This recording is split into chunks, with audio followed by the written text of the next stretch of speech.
Javier Milei será el presidente de la Argentina a partir del 10 de diciembre.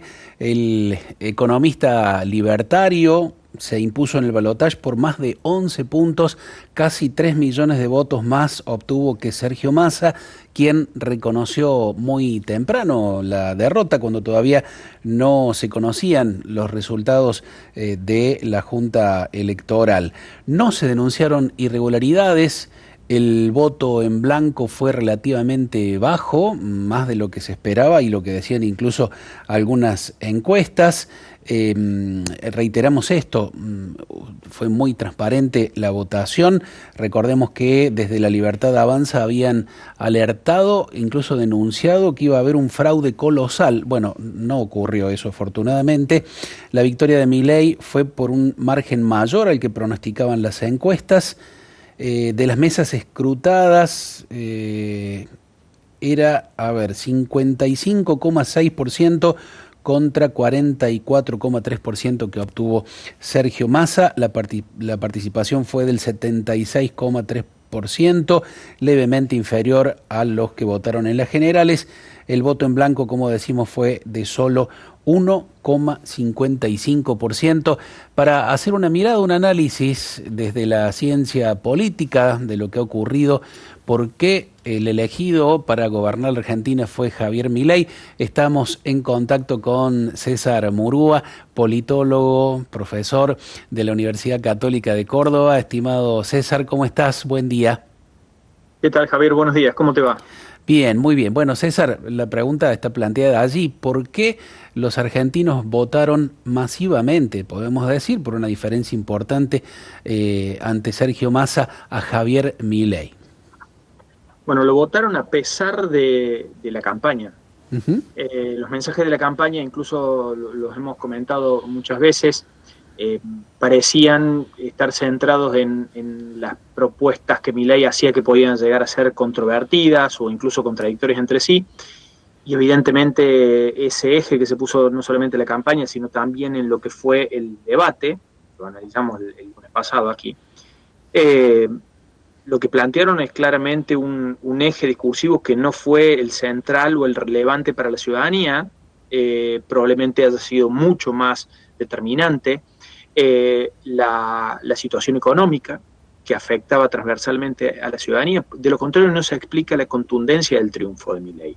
No podés tener un triunfo de semejante amplitud en la cantidad de distritos. Recordemos, vos lo mencionabas recién, pero en 21 de las 24 provincias argentinas gana Javier Milei.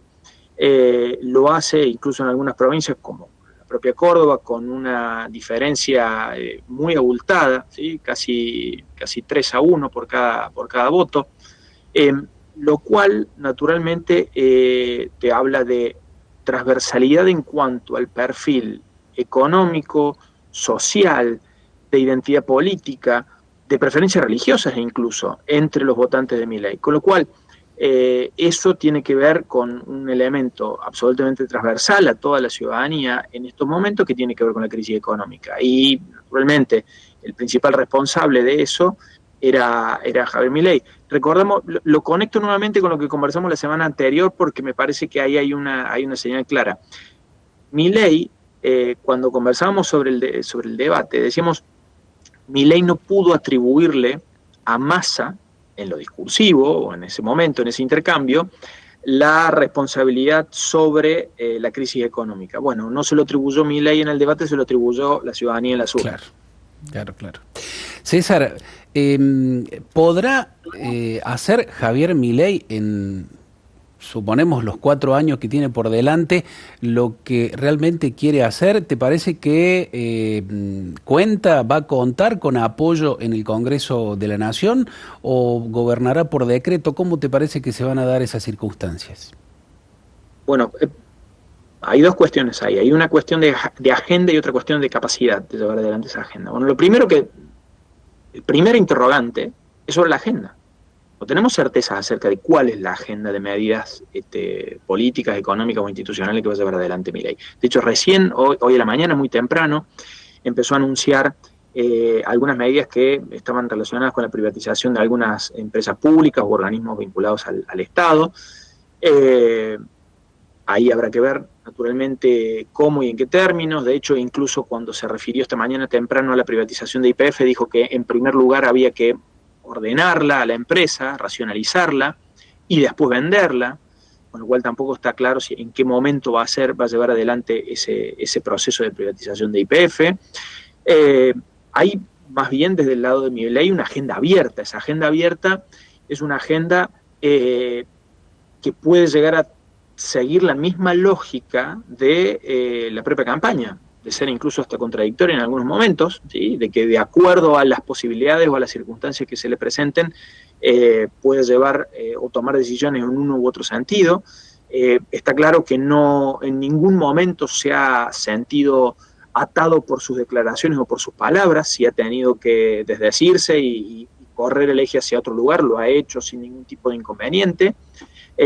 Con lo cual, el primer interrogante tiene que ver con la agenda y el segundo tiene que ver con la capacidad. Y aquí viene la famosa cuestión acerca de la gobernabilidad alrededor de esta gestión de Javier Milei. Para lo cual siempre hacemos algunas aclaraciones. Ahí la gobernabilidad es un poco más que solamente los votos que se puedan contar en Cámara de Diputados y en senadores para poder llevar adelante las reformas legislativas. Tiene que ver en general con no solamente diputados, senadores, eventualmente gobernadores, que lo apoyen, lo acompañen. Ahí me parece que va a tener un rol muy importante Mauricio Macri, tratando de contener y orientar y servir de vínculo Javier Milei y el conjunto de esos 10 gobernadores de Juntos por el Cambio. Hay que ver si se mantienen monolíticos todos, unidos, los diputados y los senadores de toda esa fuerza política, con lo cual al menos los del PRO sabemos que responden sí a Mauricio Macri, con lo cual ese capítulo de la gobernabilidad se lo puede llegar a destrabar Milei. Pero después hay todo un conjunto de organizaciones, de actores, de sindicatos, de cámaras empresariales, de organizaciones de la sociedad civil, etcétera, que en el proceso electoral previo habían tenido una posición muy marcada y muy clara, contraria a Milei en la mayoría de los casos y en algunos yendo incluso a favor de Massa. Con lo cual, primero habrá que ver cómo se reacomoda todo eso, toda esa dirigencia, entre otras cosas, esa dirigencia se expresó no reflejando necesariamente sus bases, y eso es lo que estamos viendo. De hecho, si vemos un apoyo tan masivo en términos organizacionales o institucionales y que las bases mayoritariamente fueron en otro sentido, ahí lo que estamos viendo es un divorcio entre dirigencia y ciudadanía, población, etcétera, independientemente de que estemos hablando de partidos políticos o de otro tipo de organizaciones. Entonces, ahí el interrogante de Milei es grande, es decir, en qué medida va a poder concertar voluntades incluso por fuera de los espacios estrictamente institucionales. César, y a propósito de esto, para ampliar un poquito la mirada, evidentemente el enojo de mucha gente con la actual situación fue lo que puso a Javier Milei allí en el sillón presidencial a partir del próximo 10 de diciembre. Y digo, para trascender las fronteras de la Argentina, me parece interesante sumar al análisis que esto que pasó aquí ha ocurrido en casi todos los países que votaron presidente en los últimos 12 meses, quizás un año y medio para atrás, digo, que haya perdido el oficialismo, ¿no? En Brasil, Lula le ganó a Bolsonaro, en Chile, Boric le ganó a Kast, que era el candidato del oficialismo, excepto en Paraguay, creo que fue el único lugar donde, digamos, ganó el presidente que estaba, o que había puesto, digamos, el oficialismo. ¿Cuánto tiempo te parece que le van a dar los argentinos al nuevo gobierno de Javier Milei para que genere estos cambios que él promete y que dice, ¿no?, llevar a la Argentina a ser una potencia mundial en 35 años? No creo que lo esperen 35 años, ¿no? No, bueno, probablemente esa declaración sea una más del conjunto de declaraciones de Milei que corren en un plano que lo que él llama a veces algunas ideas o imperativos morales prácticamente, ¿sí? Habla de, por ejemplo, de cerrar el Banco Central y lo plantea en términos morales. Eso dice, eso es un imperativo moral para nosotros porque el Banco Central es un símbolo del robo. Entonces, lo corremos. Probablemente, retomo lo primero que planteaste. Oficialismos que gobiernan mal o que tienen malos resultados pierden las elecciones. ¿Sí? Te sumo a Colombia, Colombia. al número de casos que mencionaste. Entonces ahí hay una primera idea, ¿sí? Y eso no solamente que se ha visto en elecciones a nivel presidencial en otros países, sino que se ha visto en la misma Argentina. En Argentina, cuando hay niveles de aceptación en las elecciones provinciales, lo hemos visto durante este año, cuando hay niveles de aceptación acerca de la gestión que llevan adelante los partidos políticos en el gobierno, ese partido político reelige. Claro. Con el mismo candidato o con otro candidato del partido. Cuando la cosa no funciona y hay altos niveles de desacuerdo, las chances de los opositores son mucho mayores. Ahora, esto último que vos señalabas, probablemente acerca de la paciencia o cuánto tiempo lo pueden llegar a esperar y demás, la situación es muy crítica. Probablemente incluso lo que hemos visto durante estos últimos 3 meses de la campaña ha sido que el gobierno ha utilizado alicientes para salir del paso, esos alicientes le han dado algo de margen, pero que al momento decisivo la ciudadanía fue bien clara en ese sentido.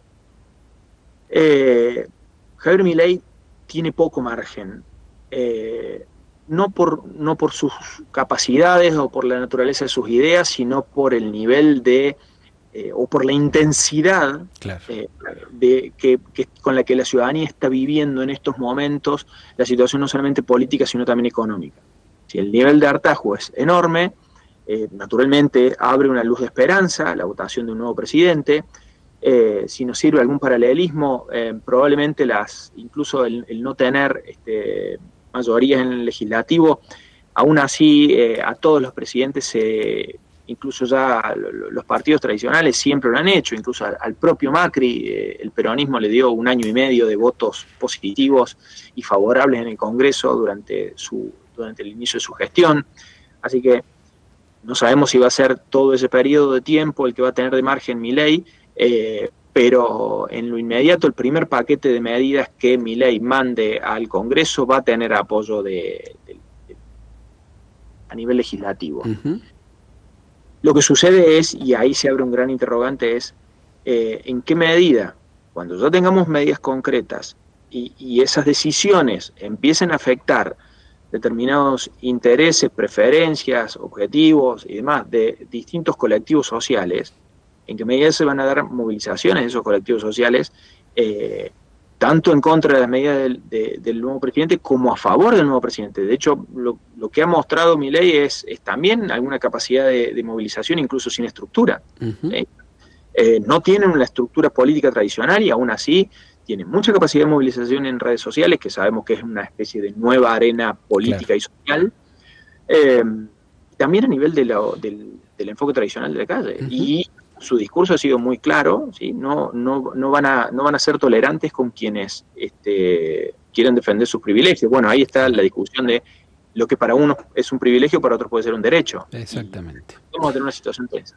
Hay que ver si los que fueron y han salido a la calle apoyando las promesas y los cuestionamientos de Milei a la casta van a seguir dispuestos a hacerlo cuando el nuevo gobierno tenga que aumentar la nafta, como ha dicho que lo va a hacer, reactualizar las tarifas y todo este tipo de cosas, ¿no? Que van a perjudicar más el bolsillo de aquel que se siente enojado con el sistema, que lo ha llevado a vivir en una situación de casi de pobreza, digo, un montón de gente en la pobreza. César, te agradecemos muchísimo por todo lo que nos has acompañado durante este larguísimo año electoral. Lo lindo de esto es que estamos en democracia, que la gente elige en libertad y eso es para rescatar, ¿verdad? Eso es absolutamente lo más importante. No lo reiteré porque lo dijiste vos, Javier, en el inicio. El sistema electoral en la Argentina funciona muy bien. Hay algunos aspectos para mejorar, definitivamente. Probablemente la incorporación de la boleta única sea una idea sobre la cual haya que avanzar en algún momento. Boleta única de papel, eso siempre lo aclaramos porque hay a veces unos malentendidos. Y que y que las reglas básicas de la democracia, que las elecciones sean libres, limpias, competitivas, que no se proscriba a los candidatos y a las fuerzas políticas que van a competir, que el que gana gobierna y el que pierde acepta los resultados. Esos son principios elementales de un sistema político que funciona, y en Argentina el sistema político continúa funcionando, afortunadamente. Muchísimas gracias, César. Un abrazo grande. A ustedes, que anden muy bien.